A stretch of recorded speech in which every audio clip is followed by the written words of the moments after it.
Alright, so let's get started. Here's Congress. Hello, Congress. If it were representative of the demographics of the college-educated public, this would be the percentage of scientists and engineers in Congress, according to the US Census Bureau. But in reality, less than 2% of Congress are scientists and engineers. Let's put that into context. Out of 541 congressmen, there was 1 physicist, 1 chemist, 6 engineers, and 1 microbiologist. Well, that means that they're beating the 2 football players, but they can't hold a stick to the 27 high school grads. Meanwhile, a Stanford law professor found that for most of American history, around 2/3 of Congress have been lawyers. So really, I want to discuss the lack of engineers in Congress, but you might ask me, why should we care? After all, they are engineers, that's not their job. But then whose job is it? Is it Wall Street's job? Is it the military's? Is it these guys? Or is it truly the job of lawyers to produce the bulk of our legislation?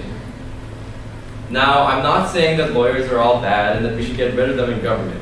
But when the rejection of government has gotten so strong that this is happening throughout the nation, and that we have this little faith in our government's integrity, we really need to reconsider the way that we choose who writes our policies and how they do so. So I'm going to split this presentation into 3 main parts. First, why don't engineers participate much in government? Second, should they? And finally, is it even feasible to make that kind of demographic change happen?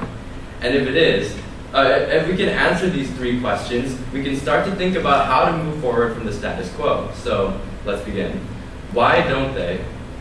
Historically, the last US engineer president was way back. He was Herbert Hoover. He had his term from 1929 to 1933, and he was a mining engineer. But although that was pretty distant, engineers in government aren't an extinct creature. For instance, China's legislators are largely composed of engineers. So is Iran's. And Germany's chancellor was a physical chemist. In fact, many believe that China's engineering leadership is a real part of why they're doing so well. These countries, while perhaps not necessarily role models, serve at least as a proof of concept that engineers and scientists are capable of legislating in the modern day. Obviously, this is not a common situation in Western democracies, though. But why? Is it innate?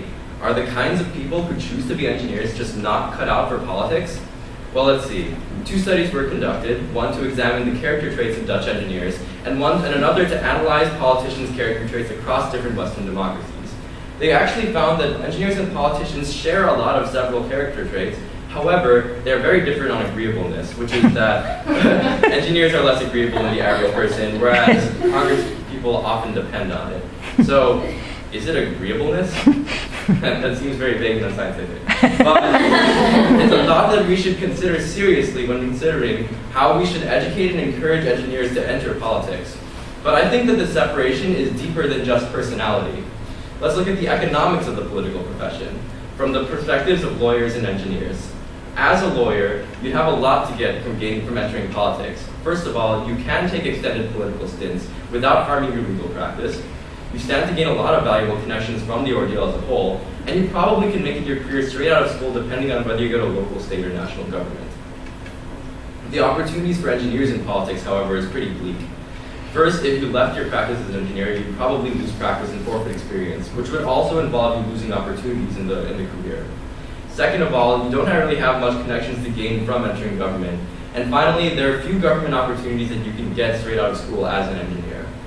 So, combined with the fact that the unemployment rate for engineers rests at less than 1/3 of the national average, it just doesn't make much sense economically to choose to be a politician as an engineer. The separation between engineering and public life, however, highlights a concerning feature of the way that politics is developed in the United States, which is this: politics is a vocation. You might ask me, well, isn't that obvious? I'm guessing you'd think so, and the fact that it is obvious is a concerning development. As Shirley Williams, a Harvard electoral politics professor, explains, nowadays politicians live for politics. Their ambitions and aspirations are defined in political terms.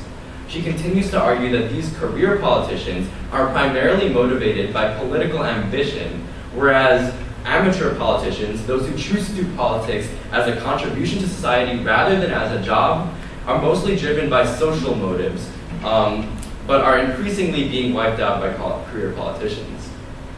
This leads us to question, should politics be such a defined, well-defined, ambition-driven career path?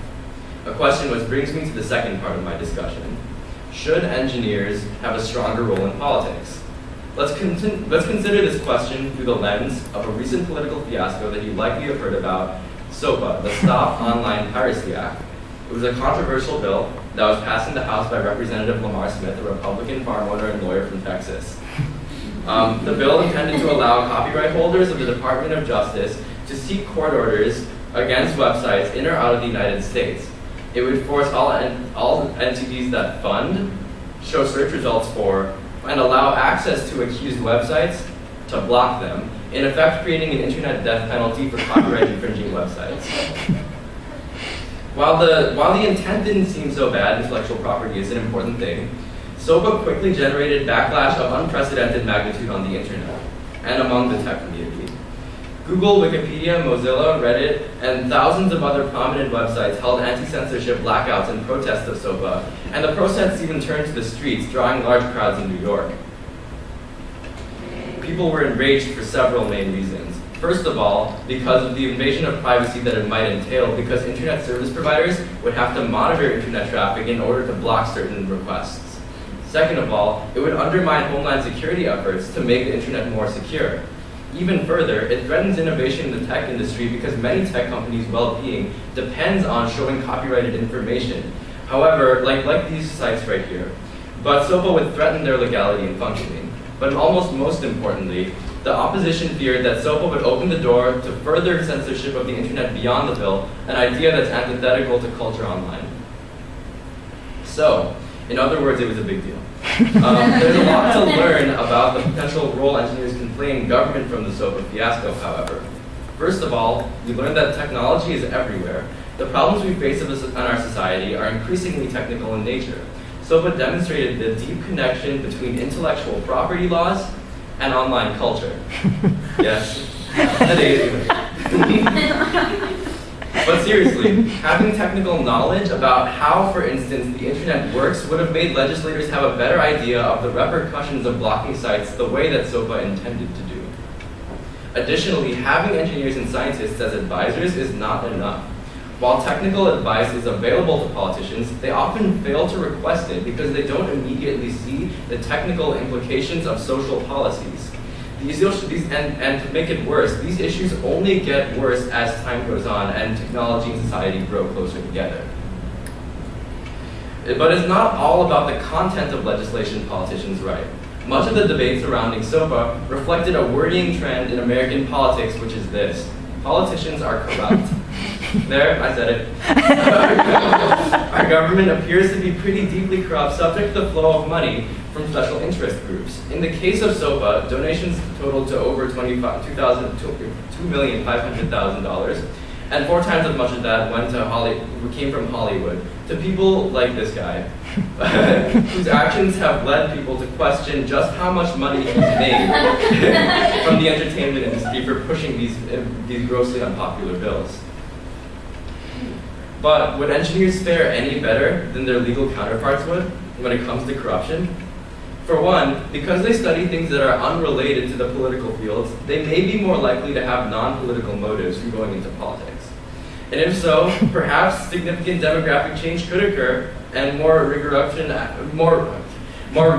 anti-corruption laws would follow in suit. Or maybe not. It's just hard to say with any certainty.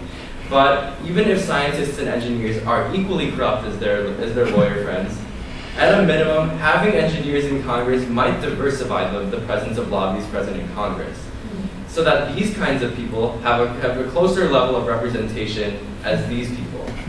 That might seem a bit cynical, but after all, that's what lobbies are for, representing groups, underrepresented groups in government, and perhaps it's the best that we can do in the status quo. All right, so now that I've established why engineers should be in Congress, could we make this kind of demographic change happen? While there's a lot to be said for making engineering education focus more on the social implications of their work, I think the problem lies on a far more basic level, which means that it must involve a redefinition of the American politician as we know it in a number of ways, from the credentials we judge them by, to the expectations we hold them to, especially in the case of corruption. It will involve examining not just federal government, but participating actively in local governments that feed into it. And it's a debate that needs to happen both in person and in public. So ultimately, I want to stress that this is not just a situation that only scientists and engineers face. While the case of engineers is not charged with systemic prejudice, changing the demographics of government is an ongoing struggle that many groups face with every day, from African Americans to women to professional football players. And while it'll take time and retraining of the fundamental American values to create meaningful demographic change in government, we must remember this, that bettering our government is not just the job of legislators, it's our job. Thank you.